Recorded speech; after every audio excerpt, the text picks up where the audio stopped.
And welcome to In the Margins. I'm your host, Ralph Newell. We are doing a series on the Examples of Excelencia for 2024. For those in the audience not familiar with the Examples of Excelencia, it is the only national data-driven effort to recognize programs at the associate, baccalaureate, and graduate levels, as well as community-based organizations with evidence of effectiveness in accelerating Latino student success. For 2024, 103 programs were nominated from 20 different states, the District of Columbia, and Puerto Rico for incorporating intentional and culturally relevant evidence-based practices that positively impact Latino students.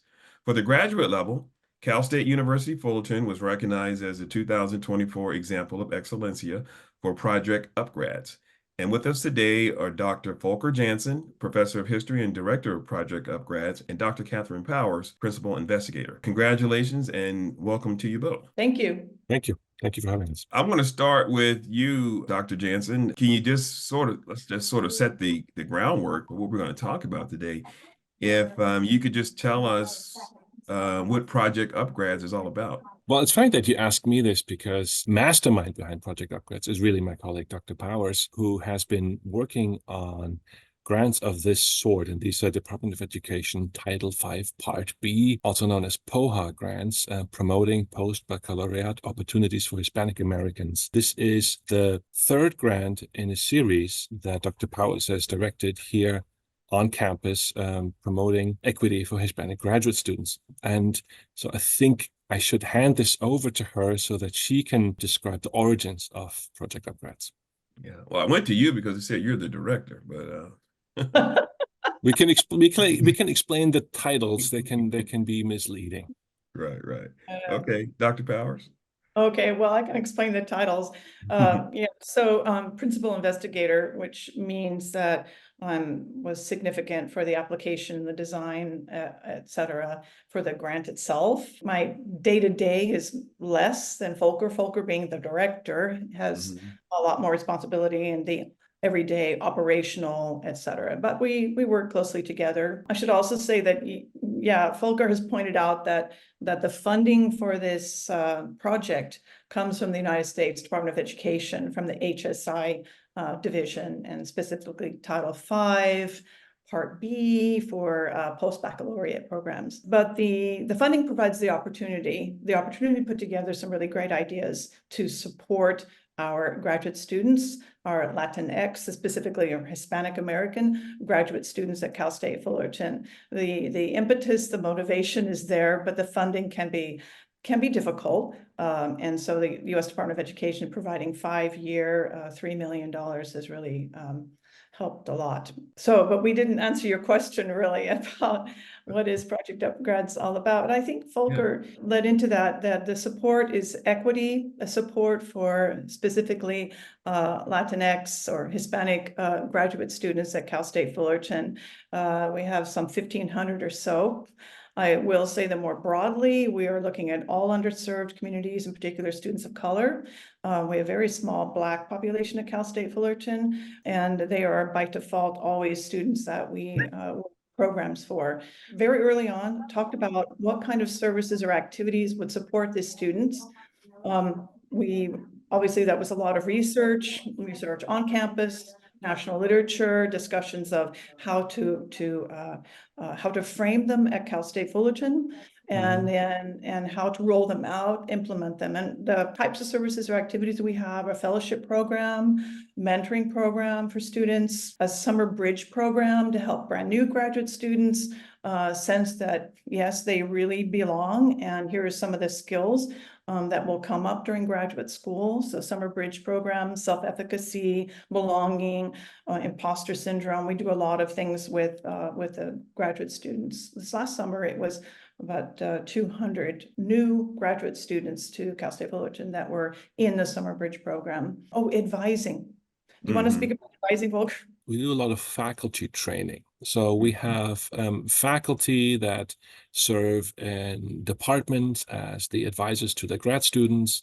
And we have faculty that engage a lot in teaching our graduate students. And in order to turn sort of the institutional culture around towards intentionality in serving Latinx students, We have, and this has been part of previous grants as well in slightly other forms, engaged in training faculty and how to better serve these students. In fact, now the campus has a certificate in serving graduate students of color to make them culturally responsive and competent in the way in which they understand the contexts and backgrounds of our students. Yeah, it's been a very popular. Many faculty have signed up for that certificate, and they do a certain number of workshops, and then they earn the certificate. We were quickly outlining some of the services and activities for students, and one of them is advising. So we had we have a proactive advising component that we reach out to students who have applied to graduate school. We can query the system, we can sort by a number of characteristics of the applicant, including race, ethnicity. And then we do an intensive proactive by reach out to them. Do you need some help? Hey, we can help you fill out the application. Hey, we can help you through the entire journey of graduate school. Even should you apply to graduate school, or how to complete the application, or what does the department application look like? And once they're admitted, then also, what does that mean? Hey, maybe, the summer bridge program might be something you would consider, et cetera. And we're tracking those students that attend workshops or respond to our proactive advising communications, whether it's email or Zoom or phone call or in person. We've been tracking to see how do they do, what is the outcome, and we discovered statistically they're more apt to go to graduate school and enter and do well. And it's also true of the summer bridge program students, that they're more apt to persist and have higher grade point average than control groups. Those numbers that you're somewhat referencing there, I really don't want to get into, reading and telling them all. I really invite our audience to go to the Excelencia website, or I'm assuming you guys have it up on your website. Some of the numbers comparing the students that participate in upGRADS versus your control group and the university as a whole, they are very impressive. So when I look at students that you guys are recruiting, I'm going to use that word loosely, to get into the upGRADS program, what was the impetus of trying to increase the pipeline of Latinx students into graduate programs, not just at Cal State Fullerton, but, just across the board? What deficiencies were you seeing, or what opportunities did you guys see? I think what we see nationally and also here regionally is a bit of a funnel where Latinx students graduate high school, then a smaller share than the non-Hispanic population goes into college, and then an even smaller share than the non-Hispanic population goes into graduate school. That funnel model extends further and begins, of course, at the base at high school or non-high school graduation. And our mission is, and I think a lot of other HSIs, intentionally serving HSIs, share this mission, is to get rid of this funnel pattern where the share of Hispanic Latinx students gets smaller the higher we go into higher education.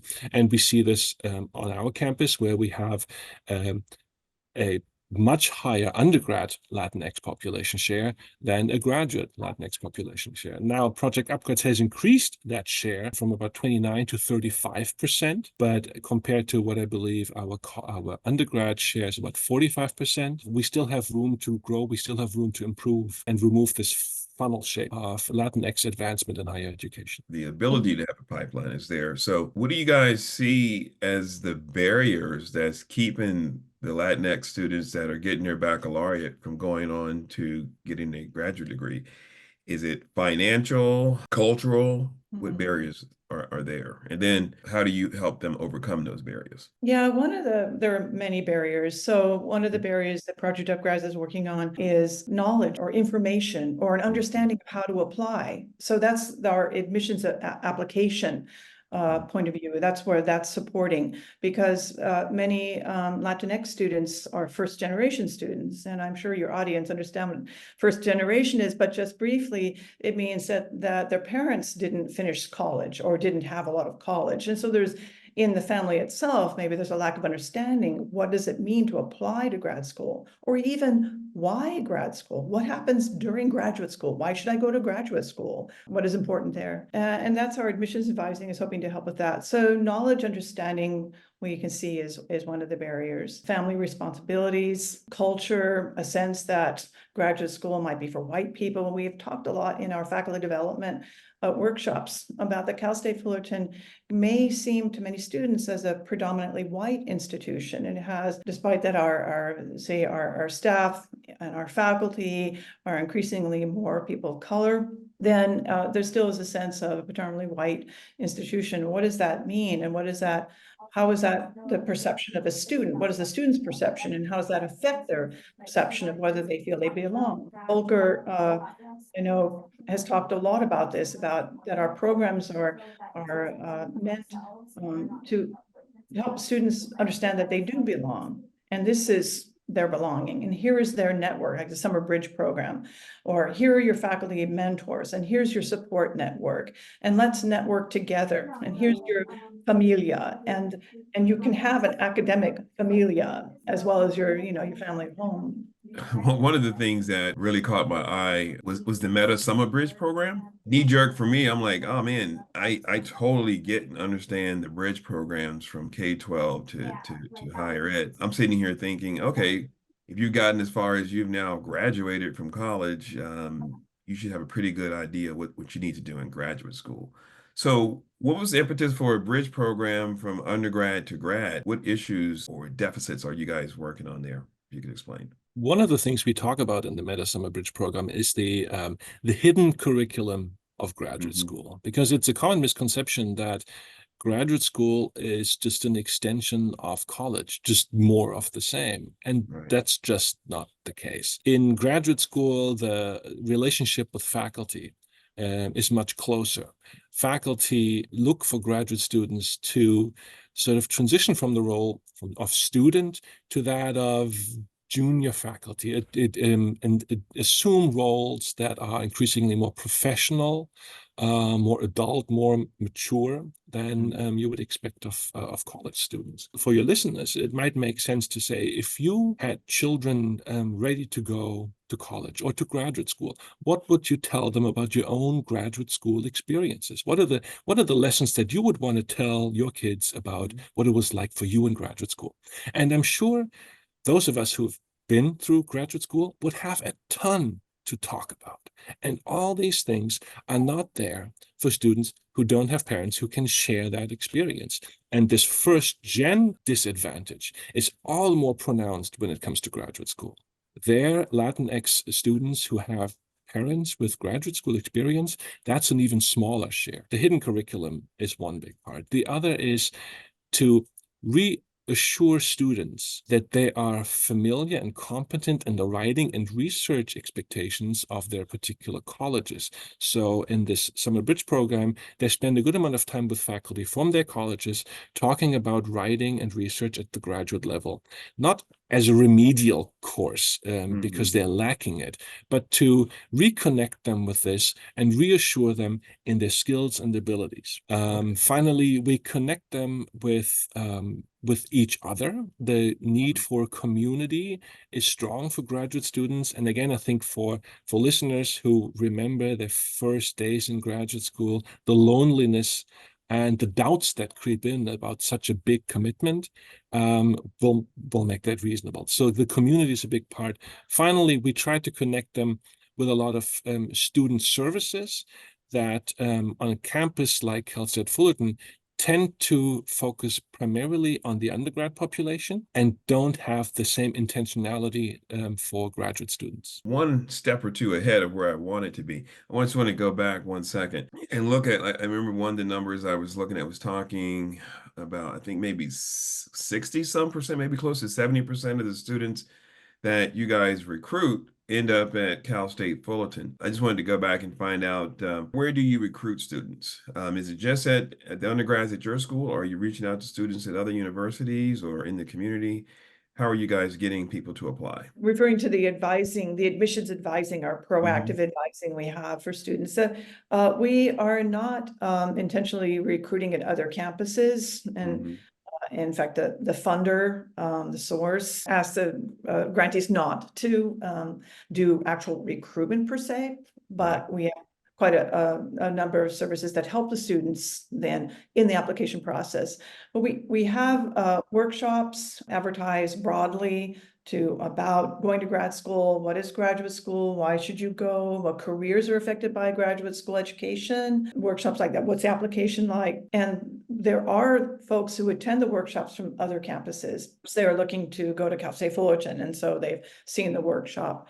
And then I think I mentioned that we look into the admissions database, into the applications database, and then we run queries and identify folks who have applied. And there are many folks there who've applied whose undergraduate degree is from someplace else. And then we provide them support in completing the application and questions they have, and departmental application. And then once they're admitted, as I mentioned already, the Summer Bridge program and other support. Once you've got a student on the hook, if you will, or just willing to even talk to you guys at one of the workshops or something, I'm just curious, what is the 30-second elevator pitch that you give to a prospective student about getting a graduate degree? I don't think we are giving a 30-second elevator pitch for Cal State Fullerton in particular, because I think the service that we provide with the information about graduate school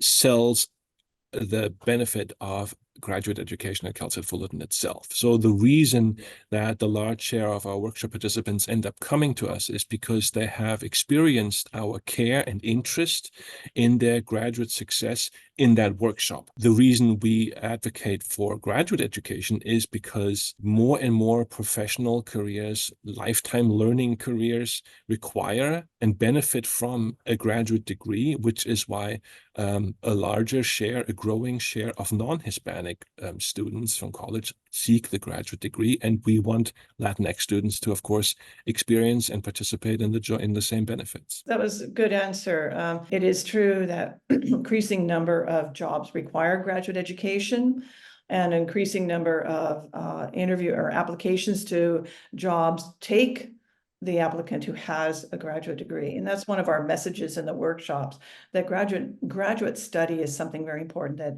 we think that just about every bachelor's student should consider, and look into their own careers. What field are they interested in? And then consider graduate school. You mentioned earlier about other underrepresented groups. Does the program serve any other students in the BIPOC community? Oh, yeah. Yeah. Okay. Quite certainly. We frame the details of the services, that is mentoring, bridge program, fellowship, advising. We frame that to support Latinx students. All students are welcome. We don't check the card at the door. And as I mentioned earlier, on our campus, just given our demographics, we intentionally serve also Black students who identify Black, African American. Because what did you say earlier? Is this the last year of the grant, or you have another year or something? This is the fifth year, and we have an extension to a 6th year. Okay. And during this time, and Volker can expand on this, of course, some of the pieces that were funded by the federal money have been taken over to the state side, meaning the provost and others will now fund them. So the student services will continue, but the grant will also continue to fund some of the other parts. Oh, okay. So during this, I guess, let's just say 4+ years, what's been the most exciting or impactful thing that you've seen in the program so far? That's a hard choice to make. Okay, well, we got time. You can give me a couple. I think the most rewarding are always in-person student events. So the Meta Summer Bridge program is a really exciting couple of days. This summer we built this into one concentrated weekend. It was a real thrill to see students talk with each other, be so happy to be there, talk with their faculty, take pictures together. And the faculty too were really excited. It was a really joyous occasion and such a joyful start to the semester. So that's definitely a highlight in terms of the experience of Project upGRADS. In terms of data outcome, I think our proactive interventionist advising has really been most impressive in increasing the number of applications completed and getting students all the way to the graduate program that they have an interest in, but then feel doubtful or insecure about as they are working through a complicated application process. I think the data there is really at its most impressive. I think most significant in the long term, and what sort of is always enduring and also rewarding, is the work with faculty. Talking with faculty, creating faculty community around issues of equity for Latinx and Black students. That has created a real sort of enduring community across departments, across colleges, that I think is sort of key to a lot of institutional change that we are seeking. I was just going to say, you're absolutely right. Sure, services students are so important, but if we want to make institutional change, we probably really need to look to the faculty, help them understand who our students are. That's a big topic in faculty development, and that might be statistics, but it's likely going to have a panel of students who talk about the challenges that they had and experiences they had, some of them very difficult to hear, but important for our faculty to hear. And then, an expert speaker, and then follow up. We're asking our faculty to tell us what practice changes did they make in their advising? How is it when they advise BIPOC or Latinx or students of color? What practice changes? It can be as simple as I don't sit behind my desk. Instead, I come around my desk and I sit next to the student, and we have a more direct conversation that's less formal. Dr. Janssen, you mentioned partnerships or collaborations there a minute ago, especially with the faculty. And I'm also thinking external as well. So I want to come back to that. But internally, working with the faculty, and I think you were just alluding to it a little bit there, Dr. Powers, what has come out of partnering with the faculty? What have you learned? What have they contributed that, you went into this thinking we're going to go in one direction, but because of the collaboration and partnership with faculty, you ended up going in another? Or how have they actually amplified what you're doing, if that wasn't the case? Or hasn't been the case? Working with faculty hasn't changed our direction, but I think we have learned the context of especially our faculty graduate advisors' work and some of the challenges that they face in serving the students in the way in which our students deserve to be served.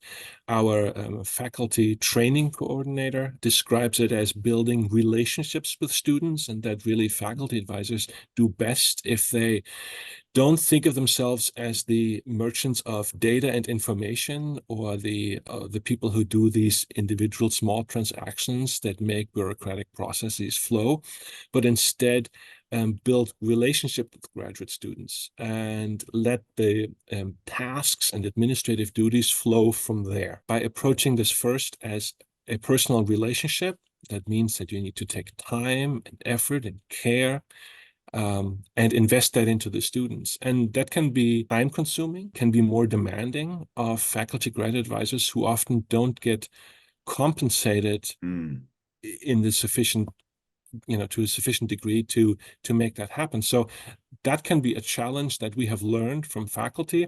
At the same time, there's little debate over the value of that approach. And I think what we have learned from faculty is how grateful they are for this opportunity, how often the students' voices open their eyes. One thing we did in March in recognition of Cesar Chavez Day was a reading of student voices. We collected student voices about their experiences as grad students of color, and then made them anonymous, changed their names, and then read their stories.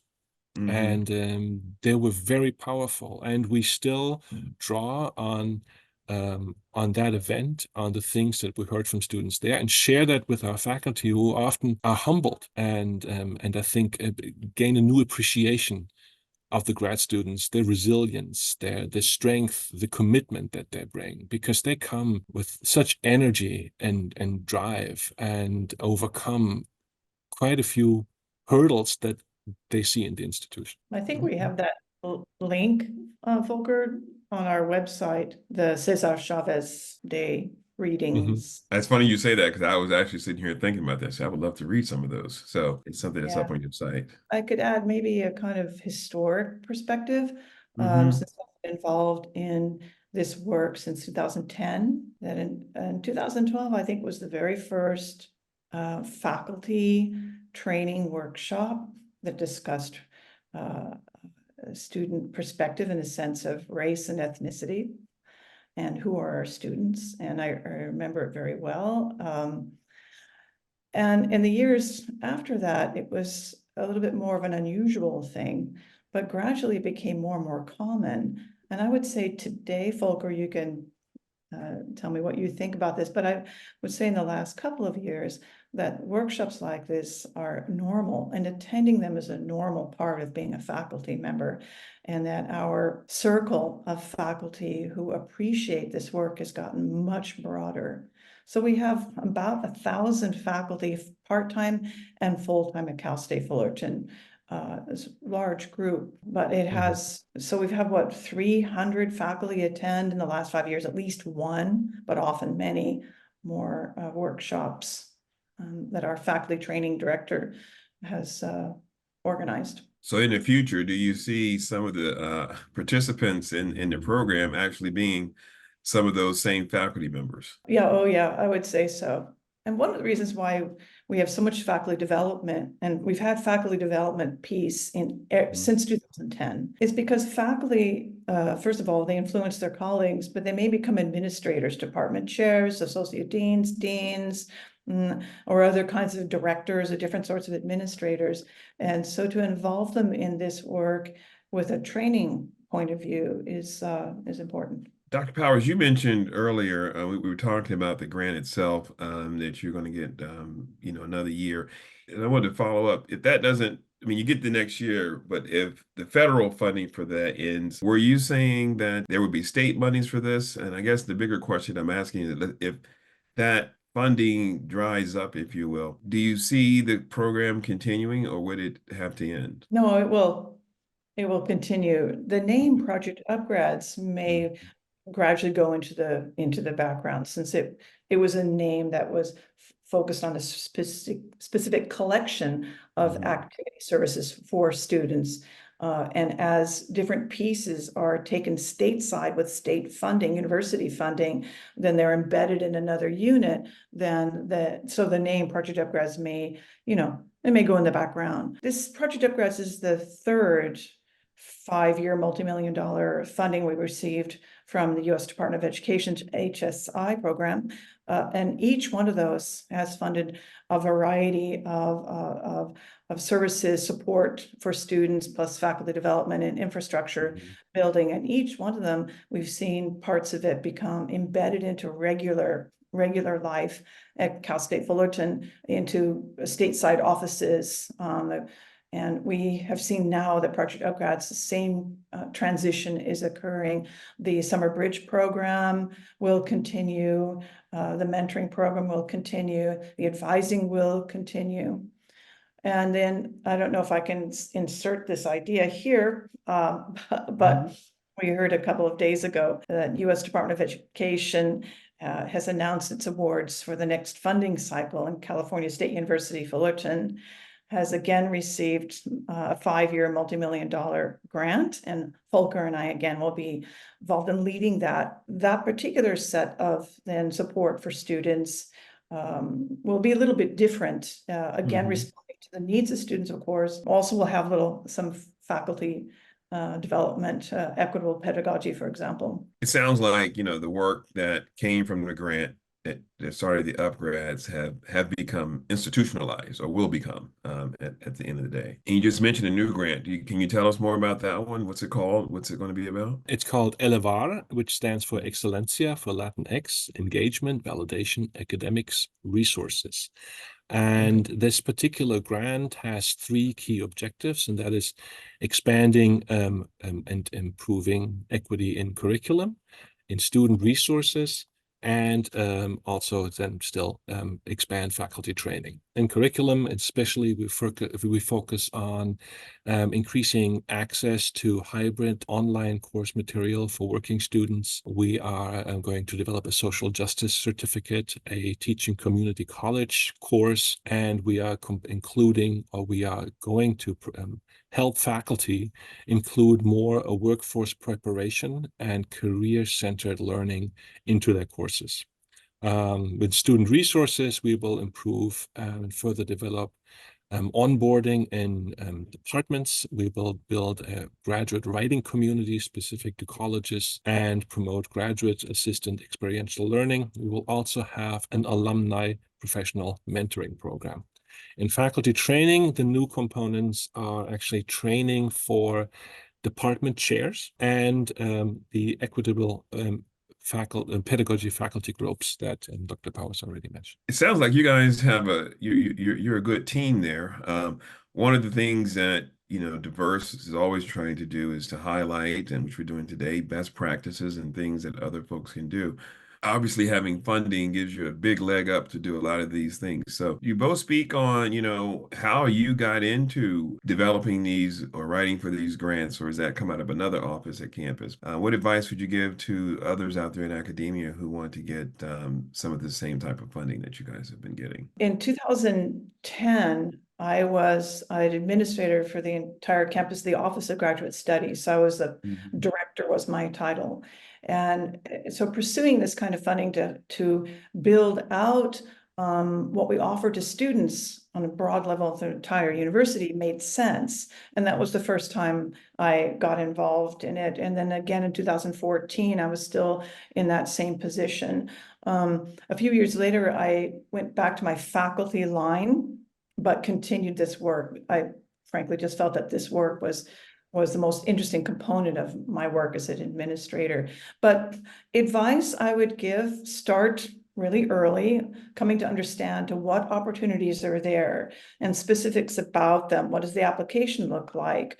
And the U.S. Department of Education's website will tell you when they expect to have funding cycles. It's always spring, but like which years. And then collaborate with administrators and various folks and offices around. So you have a group of voices looking at making change and finding commonalities among them, and then create your design, your project really early, because by the time they announce the opportunity, there's only about 60 days to apply, which is that's really the challenge, I think, for many folks. For folks who don't have the funding, there are many things that can be done if we simply do what we do, but with a certain intentionality to serve the students, That's what I think.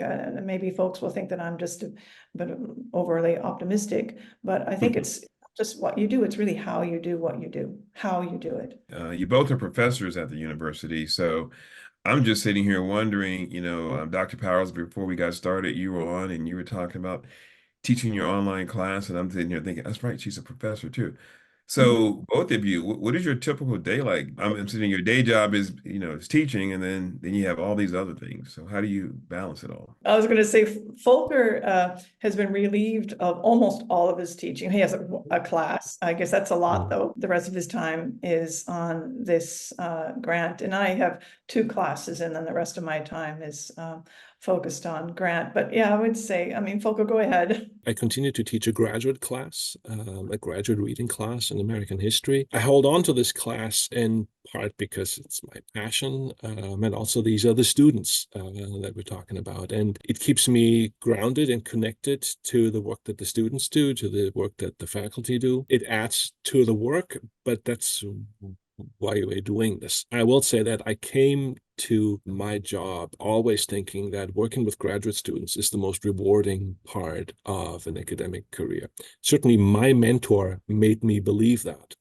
He convinced me that work with me was the most rewarding thing. And I think maybe that's the greatest gift he gave me, to think that this was rewarding. And I still share that feeling. And that's how I got into this kind of work in the first place, because of the interest in what graduate students do. All right, this is a question for both of you then. When you leave their campus at the end of the day, what do you do? What do you like to do outside of work to unwind and basically keep yourself motivated to come back tomorrow to continue doing this work? Well, I can tell you what I did yesterday to de-stress.